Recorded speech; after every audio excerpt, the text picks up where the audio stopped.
സുന്ദരക്കുട്ടന്മാരെ, കഴിഞ്ഞ ദിവസം ഞാൻ ഒരു ശ്ലോകം ചൊല്ലി പറഞ്ഞില്ലേ, 4 ചതുർ ശ്ലോകം. അതിന് പറയുന്ന എന്താ അറിയോ? ചതുശ്ലോകി ഭാഗവതം എന്ന്. ആ ശ്ലോകങ്ങൾ ചൊല്ലിക്കഴിഞ്ഞ ഭാഗവതത്തിലെ 12 സ്കന്ധത്തെ ഒരുമിച്ച് പറഞ്ഞതിന്റെ ഫലം ലഭിക്കും എന്നാ പറഞ്ഞത്. എന്ന് പറഞ്ഞാ, ഞാൻ കഴിഞ്ഞ ദിവസം പറഞ്ഞു, ഒരൊറ്റ വരി ചൊല്ലിയ അതിനെ കൊണ്ട് രാമായണ കഥ മുഴുവൻ പറയുന്നത് പോലെ തന്നെയാണ് ഭാഗവത കഥയും. 4 ശ്ലോകം കൊണ്ട് പറയുകയാണ് ആ 4 വരി കൂടി. അതിലെന്തൊക്കെ വരുന്നുണ്ട് അറിയോ?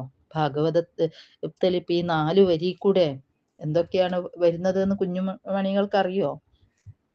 മനുവംശത്തെ മുഴുവനായിട്ട്, മനുവംശത്തിൽ ആരൊക്കെ ജനിച്ചു, ആരെല്ലാം ഭരിച്ചു, ആരെല്ലാം എവിടെയെല്ലാം എങ്ങനെയൊക്കെ ഉണ്ടായി എന്നുള്ള കഥകളൊക്കെ മനുവംശം മുഴുവൻ,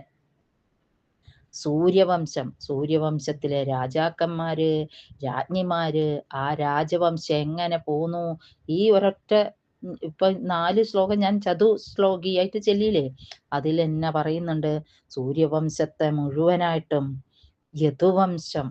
യദുവംശത്തെ മുഴുവനായിട്ടും, പിന്നെ ഇങ്ങനെ ഓരോരോ വംശത്തെയും വംശപരമ്പരയും, ആ പരമ്പര ഏതു വിധം പോയി എന്നും, എങ്ങനെ 300ഓളം കഥാപാത്രങ്ങളാണ് ഈ ഭാഗവത പുരാണങ്ങളിൽ ഈ 4 ശ്ലോകത്തിൽ കൂടി, ചതുശ്ലോകി ഭാഗവതത്തിൽ കൂടി പറഞ്ഞത്.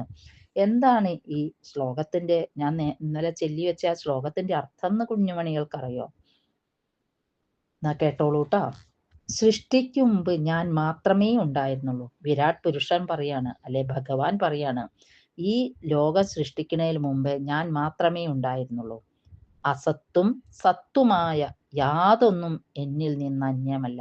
ഇവിടെയുള്ള എല്ലാ സത്തുക്കളും അസത്തുക്കളും ഞാൻ തന്നെയാണ്. സൃഷ്ടിക്ക് മുമ്പ് ശേഷവും വിശ്വത്തെ പ്രകാശിപ്പിക്കുന്നതും ഞാൻ തന്നെ. സൃഷ്ടിക്ക് മുമ്പും സൃഷ്ടിക്ക് ശേഷം ഇവിടെ നടക്കുന്ന എല്ലാത്തിനും കാരണവും കാര്യവും ഞാൻ തന്നെയാണ്. എല്ലാം കഴിഞ്ഞ് അവശേഷിക്കുന്നതും ഞാൻ തന്നെയാണെന്നാണ് ആദ്യത്തെ 2 വരി കൂടി പറഞ്ഞത്. പിന്നെ അടുത്തതോ, പരമാർത്ഥത്തെ വിട്ട് പരമാർത്ഥത്തിന് അന്യായമായി ഒന്നും എന്നിൽ നിഴലാടുക പോലുമില്ല എന്ന് പറഞ്ഞാൽ, ധർമ്മം സത്യമായിട്ടുള്ളത് മാത്രമേ ഞാൻ ചെയ്യുകയുള്ളൂ എന്ന് പറഞ്ഞാൽ, പരമാർത്ഥം വിട്ട് ഞാൻ ഒരിക്കലും പെരുമാറില്ല. പിന്നെയോ,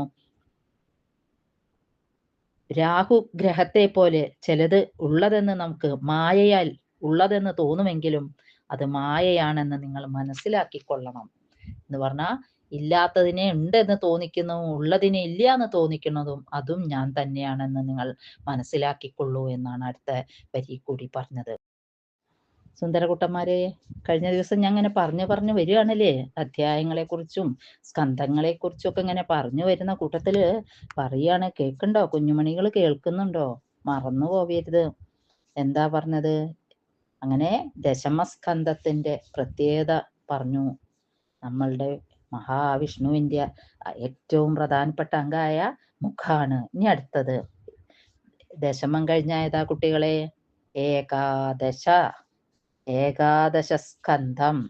ആ ഏകാദശ സ്കന്ധത്തെ ആ മഹാവിഷ്ണുവിന്റെ ഏത് ഒരു അംഗത്തോടാണ് ഉപമിപ്പിച്ചതെന്ന് നിങ്ങൾക്കറിയോ സുന്ദരകുട്ടന്മാർക്ക്? സുന്ദരകുട്ടന്മാര് ശ്രദ്ധിക്കുന്നുണ്ടോ? ഇപ്പം മുഖം വരെ പറഞ്ഞു അല്ലേ? 2 ചെവി, 2 കണ്ണ്, മൂക്ക് ഒക്കെ കൂടിയ ആ മുഖത്തോട് പറഞ്ഞു അല്ലേ, ആ വിരാട് പുരുഷനെ. ഇനി അടുത്തത് ഏതാണ് കുഞ്ഞുമണികൾ പറയൂ? അടുത്തത് എവിടെയായിരിക്കും? ഏകാദശ സ്കന്ധം എന്ന് പറഞ്ഞിട്ടുവെച്ചാ, ഇതുവരെ പറഞ്ഞ എല്ലാ കാര്യങ്ങളും നമ്മളിലേക്ക് എത്തിക്കുന്ന, ഇതിനൊക്കെ സ്റ്റോറേജ് ചെയ്തിരിക്കുന്ന ഏതാണ് കുഞ്ഞുമണികൾക്കറിയോ? നമ്മൾ ഇപ്പൊ ഓർമ്മിക്കുന്ന എല്ലാ കാര്യങ്ങളും ഓർമ്മയിൽ സൂക്ഷിച്ചു വെക്കുക എവിടെയാണ്? ശിരസ് അല്ലെങ്കിൽ തലയിൽ. അപ്പം ഏകാദശ സ്കന്ധം എന്താണ്? ആ വിരാട് പുരുഷന്റെ ശിരസ്സാകുന്നു കുഞ്ഞുമണികളെ, ഏറ്റവും പ്രധാനപ്പെട്ട. ഇനി അടുത്തതോ, ദ്വാദശം എന്ന് പറഞ്ഞാൽ 12-ാം സ്കന്ധം. ദ്വാദശ സ്കന്ധം 12-ാമത്തെ. 11 കഴിഞ്ഞു, 11 ശിരസ് എന്ന് ഞാൻ പറഞ്ഞു കഴിഞ്ഞു. ഇനി ദ്വാദശ സ്കന്ധം.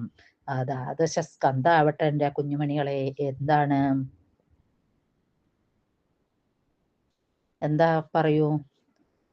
നമ്മളുടെ ഓരോ ഇതിലും പഠിക്കണ കേൾക്ക, താഴെ തൊട്ട് നിങ്ങൾ ജീവശാസ്ത്രം ബയോളജി ഒക്കെ പഠിക്കണ കുഞ്ഞുമണികളല്ലേ, ഇപ്പോഴത്തെ സയൻസുകളും ഒക്കെ. അതിൽ താഴെ തൊട്ട് ശിരസിൽ വരെ ബ്രഹ്മരന്ധ്രം പലതും കേട്ടിട്ടുണ്ട്.